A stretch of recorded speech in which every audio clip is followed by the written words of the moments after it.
What is going on, fellow wealth builders? Today's video is really a public service announcement about a hack that I sort of stumbled upon just browsing around on the web, and so I want to share it with you today. Hey everyone, my name is Jeremy, and if you want to follow along my journey as I build wealth for my family, then subscribe to the channel, hit the bell icon so you don't miss a thing, and remember, none of this is intended to be financial advice. I am merely a guy sitting in front of a computer talking to a camera.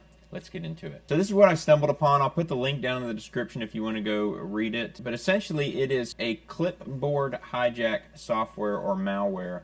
And the essence basically of what this does, and it's malware. So it gets onto your computer from clicking accept on a weird website, accepting some sort of software, or installing software that possibly isn't the safest out there. You know, maybe it's software that's not signed, or maybe you're downloading it from one of these pirate websites. Whatever it might be, the software gets onto your computer, and the sole purpose of the software, it does absolutely nothing until it detects that you are pasting a crypto wallet address somewhere. So let's say that you go onto your MetaMask and you want to send some crypto somewhere, or maybe you're using SimpleSwap and you're on your Coinbase wallet and you need to send some money to SimpleSwap in order to swap it for something else, and it detects that you have pasted a crypto wallet address. Well, it's pretty sly what this does. All it does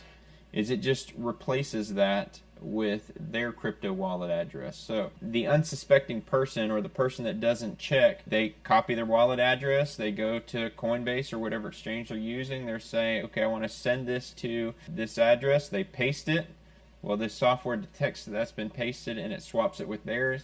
They click OK, they click confirm, and off your crypto goes to whoever the malware software author was. It goes to their wallet address, and once it's gone, it's gone. How do you stop yourself from becoming a victim of this? Well, one, don't download software from questionable sources.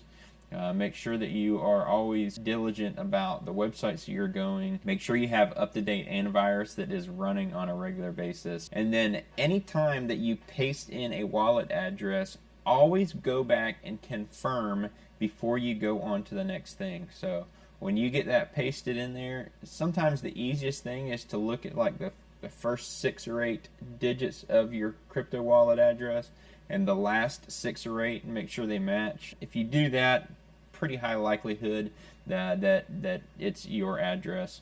But you know, to be as safe as you want, you need to go through and check every single digit and make sure it's all right. And that's really an easy way to avoid being a victim of this scam. So that's it for this public service announcement. If you haven't signed up to the email list, go down and click on the link and join the email list.